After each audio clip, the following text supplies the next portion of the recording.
Capítulo 4. La voz de los sobrevivientes. 4.5. Memorias de la estigmatización. Los victimarios implementaron el estigma para violentar la identidad de la gente. Señalaron a la comunidad arbitrariamente de ser parte activa o colaboradora del otro bando, bien fuera por su aspecto, por sus ideas, por su procedencia o por cualquier rasgo que la hiciera sospechosa ante los ojos de los armados.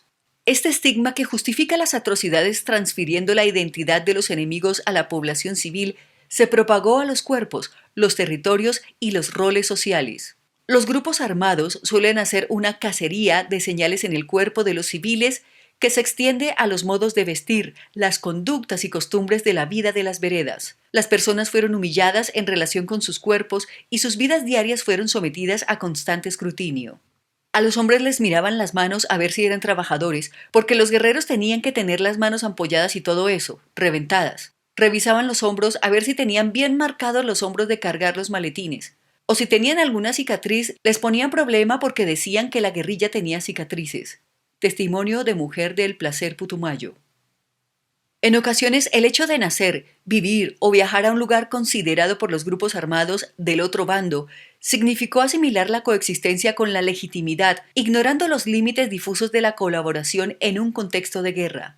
¿Por qué en el Salado y no en los pueblos aledaños? Lo que sucede es que uno de los puntos donde más se metió la guerrilla fue ahí, y debido a eso, los paramilitares abrigaron que ese era un terreno que ellos utilizaron, pensaron que todo el mundo era guerrillero, que el pueblo era guerrillero, y la única forma que ellos creyeron cómo combatir a la guerrilla era matarnos a toditos, masacrar al pueblo, habitante de El Salado Bolívar. La detención, desaparición y los asesinatos de líderes enlazan estos hechos con la manera como los pobladores fueron estigmatizados a través de rumores que les imputaban vínculos con grupos armados.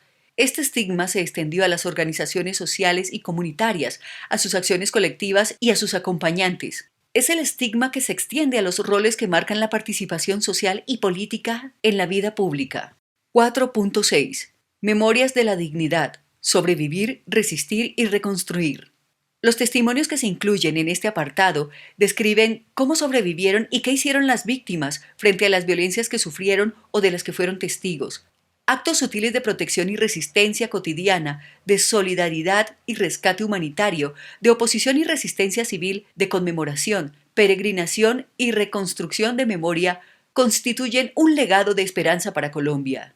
Los relatos rescatan a las víctimas y testigos como seres humanos que, por encima del desbalance de poder en el que estuvieron frente a los actores armados, responden con dignidad a situaciones adversas y buscan alterar los resultados de una violencia que parece irremediable. Los relatos reivindican el sentido político y la función reparadora de las acciones y dan cuenta también de los juicios y posiciones morales y políticas de estas personas. Hablan de valores como imaginación, bondad, solidaridad y sagacidad, que les permitieron sobrevivir y sobreponerse al horror.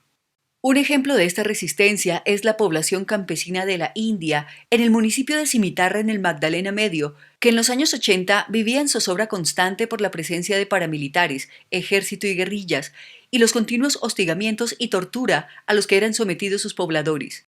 Entonces, la Asociación de Trabajadores Campesinos del Carare, ATCC, instauró la neutralidad como principio de organización social. En adelante, los campesinos buscaron lugares donde refugiarse y escapar temporalmente del control agobiante de los armados. Uno tenía prácticamente una parte en donde refugiarse. Usted trabaja acá. Y entonces uno tenía un campamento enterrado para allá. Y cualquier comentario ahí mismo, la comida, uno sacaba parte y se la llevaba y la encaletaba allá. Cuando ya se veía que venía la tropa cerquita, entonces uno cogía por aquí, otro por allá, y así, para no dejar trilla por ninguna parte, y de allá estaba uno pendiente. Testimonio de superviviente del Carare. Recordar los actos mediante los cuales ciertas personas ayudaron a otros a salvarse o huir, a encontrar refugio o resolver situaciones de alto riesgo, significa rescatar la bondad humana. Estas memorias, que con frecuencia recalcan la ausencia de las instituciones estatales en momentos críticos, resaltan la decencia de ciertas personas, su capacidad de responder y actuar con entereza moral frente a los crímenes y vilezas de otros. Yo siempre he sido muy conocido en el pueblo, gracias a Dios. Cuando iba en el Alto, una señora me vio y me dijo: «Por Dios, ¿para dónde va?». Me dijeron que tenía que ir para el parque, le dije. Y me dice la señora, no, no, no, no, no, venga. Y me entró para la casa, me metió en el último rincón y cerró la puerta. Y ellas miraron yo no sé por dónde, y que cuando pasaron eran como arreando animales, con toda la gente así. Habitante de San Carlos, Antioquia. Los intentos por cambiar la voluntad de los actores armados no siempre fueron exitosos. Su registro en la memoria, sin embargo, exalta los recursos a la palabra, las negociaciones cara a cara y los intentos valerosos que muchos hombres y mujeres emprendieron en situaciones extremas para liberar a sus seres queridos de un destino fatal. Estos actos son extraordinarios y constituyen formas de resistencia civil. Por ejemplo, en el año 2000 los paramilitares reclutaron a algunos de los jóvenes de la comunidad del Valle Encantado en Córdoba mediante engaños y ofertas de empleo en fincas. Cuando las madres se dieron cuenta de la situación, decidieron rescatar a sus hijos.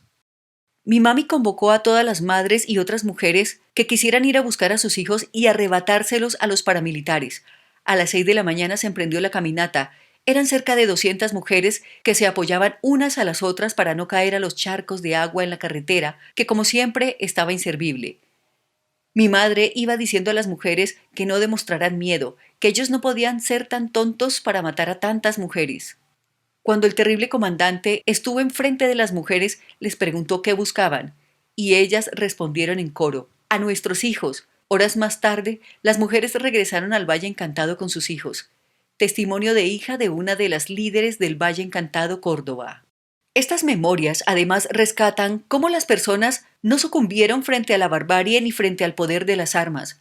Por el contrario, acudieron a la palabra, a recursos simbólicos o incluso a la defensa física para intentar alterar la situación de violencia.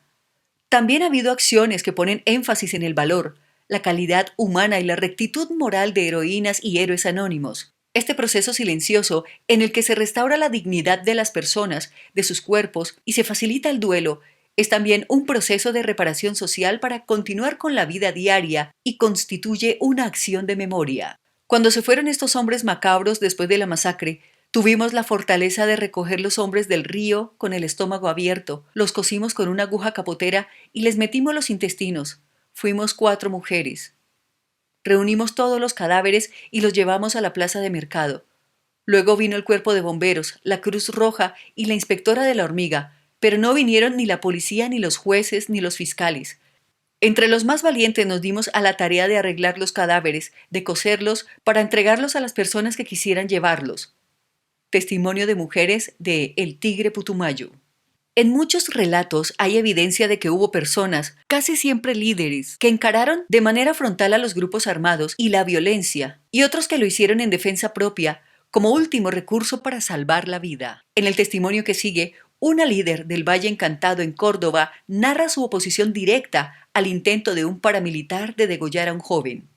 Cuando yo vi que el hombre cogió al muchacho, le quitó la gorra, yo lo vi que enseguida, ¡pah!, le puso la mano en la rula, machete, y se le transformó la cara. Yo dije, mire señor, un momento, usted dice que tiene orden de venir aquí a buscar a alguien porque hubo una pelea.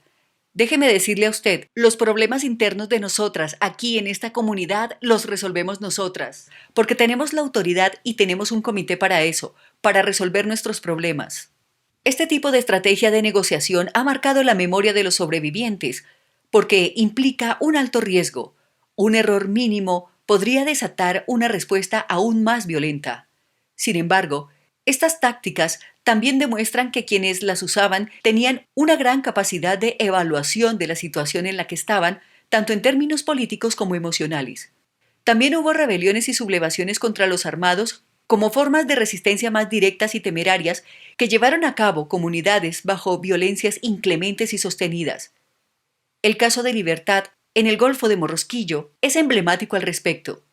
En 2004, alias Diomedes, sucesor del entonces recién capturado comandante de las AUC, alias El Oso, Marco Tulio Pérez Guzmán, detuvo arbitrariamente y amenazó con asesinar a un hombre joven del pueblo durante una celebración social. Este fue el detonante que propició un alzamiento popular en el que terminó linchado el nuevo comandante. A continuación, los pobladores enardecidos expulsaron a los demás paramilitares que estaban en libertad y tomaron el control del pueblo por varios días, mientras arribaban las tropas de la Armada Nacional. El recuento de estos actos les devuelve la palabra a las personas que fueron silenciadas, a quienes reclaman la dignificación de la memoria de sus víctimas, a quienes fueron sometidos a la estigmatización y a quienes han tenido que enfrentarse a una sistemática impunidad. 4.7. Las funciones y los usos de la memoria. Las acciones que conmemoran y dignifican la memoria de las víctimas y sensibilizan a la sociedad civil sobre lo que pasó han sido parte constitutiva del vivir y sobrevivir una guerra prolongada. El Grupo de Memoria Histórica tiene registro de 177 iniciativas de memoria no estatales entre 1974 y el 2010, que corresponden a 60 formas de expresión diferente, que incluyen centros de documentación, monumentos, obras de arte, procesos de recuperación del territorio y del cuerpo, plantones y museos, entre otras. En la mayoría de los casos, estas iniciativas están vinculadas a procesos organizativos tanto de sobrevivientes y víctimas, de comunidades afectadas por el conflicto armado, como de organizaciones sociales e instituciones que consideran la memoria fundamental para hacer visible el horror que han vivido miles y millones de colombianos. Para las víctimas, comunicar su propia versión de los hechos y sus modos de resistir al conflicto es una cuestión de dignidad y sus memorias son fundamentales para que la sociedad colombiana reconozca las atrocidades cometidas en nombre de las guerras justas y se comprometa a que sobre ellas no habrá olvido y, en consecuencia, exista la certeza de que no deberían repetirse jamás. El Grupo de Memoria Histórica ha identificado por lo menos 3 funciones y usos de la memoria en las iniciativas de las víctimas. El primero, que asume la memoria como reclamo, apostando por el esclarecimiento histórico de los hechos para exigir justicia. El segundo, que ve en la memoria una pedagogía social, buscando esclarecer y reconocer para no repetir. El tercero apunta a la memoria en su dimensión reparadora, viendo en ella un espacio para la elaboración del duelo, una oportunidad para restablecer los vínculos sociales y un horizonte para la reconstrucción de lo que se perdió.